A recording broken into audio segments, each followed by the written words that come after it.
Hello friends, welcome to my channel. இன்றைக்கி அதாவது 20/11/2025 இன்றைக்கி நம்ம என்ன இன்ட்ராடேயில் ப்ராஃபிட் பண்ணணும் அப்படிங்கிறத நம்ம பார்த்துடலாம். அதுக்கு முன்னாடி இன்றைக்கி இன்ட்ராடே ட்ரேடிங்காக என்ன ஸ்டாக்ஸை நம்ம செலக்ட் பண்ணி வச்சுருந்தோம் அப்படிங்கிறத பார்க்கும்பொழுது Apollo hospital, SBIN, SBI life, BPCL, Britannia, Grasim, HDFC life. So இந்த ஸ்டாக்ஸ் எல்லாமே நம்ம செலக்ட் பண்ணி வச்சுருந்தோம். பேஸ்ட் ஆன் தட் அதில் நம்ம என்ன பண்ணியிருந்தோம் அப்படின்னா லெவல்ஸ் நம்ம மார்க் பண்ணியிருந்தோம்.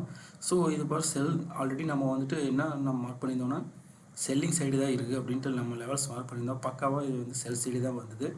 ஆனால் நம்மளுக்கு என்ட்ரி பேட்டர்ன்ஸ் நம்மளுக்கு கிடைக்கவே இல்லை. அதனால் நம்ம இதில் என்ட்ரி எடுக்கலை.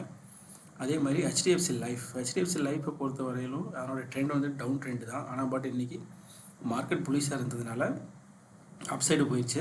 ஆனால் இதில் நாம் வந்துட்டு என்ட்ரி சிக்னலே கிடைக்காம ஒரு என்ட்ரி எடுத்ததன் விளைவு, அதாவது கரெக்டாக நான் சார்ட் ரீட் பண்ணாமல் என்ட்ரி எடுத்ததுனால எனக்கு இதில் வந்துட்டு ஒரு 3226 லாஸ் நான் புக் பண்ணேன். So at the same time அடுத்தது பார்த்துட்டோன்னா பிபிசிஎல் பார்த்துட்டோம் அப்படின்னா இதுவும் டவுன் சைடு தான். ஆனால் இதுலேயும் வந்து எனக்கு சரியான என்ட்ரி கிடைக்கல. ஆனால் இதில் இதையும் அதே மாதிரி சார்ட் ரீட் பண்ணாமல் அட் அ டைமில் வந்துட்டு ஹெச்டிஎஃப்சி லைஃப்லேயும் ப்ளஸ் பிபிசிஎல்லையும் நான் வந்துட்டு என்ட்ரி எடுத்தேன். பட் அது வந்துட்டு நம்மளுக்கு சரியான என்ட்ரி எடுக்காதன் விளைவு நம்மளுக்கு இதிலே லாஸ் தான் கொடுத்தது. அதிலே ஆனால் பார்த்துட்டிங்கன்னா ப்ரைஸ் வந்து மார்க்கெட் மேலே மூவே ஆகலை. அடுத்தது பார்த்துட்டோன்னா எஸ்பிஐ லைஃப்பில் சரியான சூப்பரான நம்மளுக்கு என்ட்ரி சிக்னல் நம்மளுக்கு கிடைச்சிது. ஆஸ் பர் அவர் ஸ்ட்ராட்டஜி நம்மளுக்கு கிடைச்சிது. 1:3 நான் டார்கெட் போட்டிருந்தேன். பக்காவாக வந்து கிட்டத்தட்ட வந்து 22 பாயிண்ட்டுக்கு மொத்தம் 18 பாயிண்ட் நம்மளுக்கு ப்ராஃபிட்டு கிடைச்சிது. இதில் ட்ரைலிங் ஸ்டாப் லாஸில் வந்துட்டு எனக்கு 2500 ஆக்சுவலி 5500 மேலே ப்ராஃபிட் போயிட்டு இருந்தது. ட்ரைலிங் ஸ்டாப் லாஸ்க்கு நான் போட்டு வச்சு அது ஹிட் ஆயிடுச்சு. ஸோ அதனால வந்துட்டு நம்மளுக்கு 2500 இதில் ப்ராஃபிட்டு. ஸோ ஓவராலாக நம்மளுக்கு வந்து ஈக்விட்டியில் 5000 லாஸ் இருந்தது. இது 2500 நம்மளுக்கு இதில் ப்ளஸ் பண்ணி கொடுத்தது. So at the same time nifty ஆப்ஷன்ஸில் நான் ஒரு ஸ்ட்ராட்டஜி நான் செக் பண்ணிகிட்டு இருக்கிறேன். அந்த ஸ்ட்ராட்டஜியில் படி நான் ட்ரேட் எடுத்ததில் எனக்கு இதில் ஒரு 7200 ப்ராஃபிட்டு. ஓவராலாக நம்மளுக்கு ப்ராஃபிட் இன்றைக்கி 4971. ஸோ அரௌண்ட் 5000 ருபீஸ் நம்ம வந்துட்டு ப்ராஃபிட் பண்ணியிருக்கிறோம்.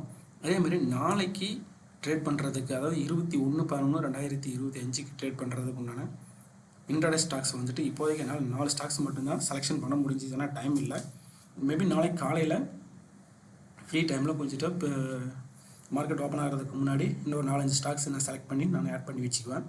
ஸோ அதுபடி பார்த்துட்டோம் TCS, Reliance, Kotak bank, Cipla. So அதனுடைய லெவல்ஸையும் நான் மார்க் பண்ணியிருக்கிறேன். சிப்லாவை பொறுத்த வரைக்கும் பை சைடு, கோட்டாக் பேங்க் பொறுத்த வரையிலும் டவுன் சைடு செல்லிங் ப்ரெஷர் இருக்குது. ரிலையன்ஸ் அதேமாதிரி டவுன் சைடு தான். டிசிஎஸ் பையிங் ப்ரெஷர் இருக்குது. ஸோ நாளைக்கு இதனுடைய ப்ரைஸ் ப்ளஸ் நமக்கு என்ட்ரி பாயிண்ட்ஸ் வந்து எப்படி கிடைக்குது அப்படிங்கிறத பொறுத்து நம்ம என்ட்ரி எடுத்து நல்ல ஒரு ப்ராஃபிட் புக் பண்ணுவோம் ஃப்ரெண்ட்ஸ். ஸோ நான் என்னுடைய சேனலில் வந்துட்டு இன்றைக்கி வரைக்கும் நீங்கள் வந்து சப்ஸ்கிரைப் பண்ணல அப்படின்ட்டா சப்ஸ்கிரைப் பண்ணிக்கோங்க. என்னுடைய சேனல்ஸை வந்துட்டு நம்மளுடைய ஃப்ரெண்ட்ஸு ப்ளஸ் நம்மளுடைய ஃபேமிலி ஃப்ரெண்ட்ஸ் எல்லாத்துக்குமே ஷேர் பண்ணுங்கள். லிங்க் ஷேர் பண்ணுங்கள். ஸோ நம்ம ஒன்றா நம்ம ட்ரேட் பண்ணுவோம், ப்ராஃபிட் பண்ணுவோம் ஃப்ரெண்ட்ஸ். தேங்க்யூ.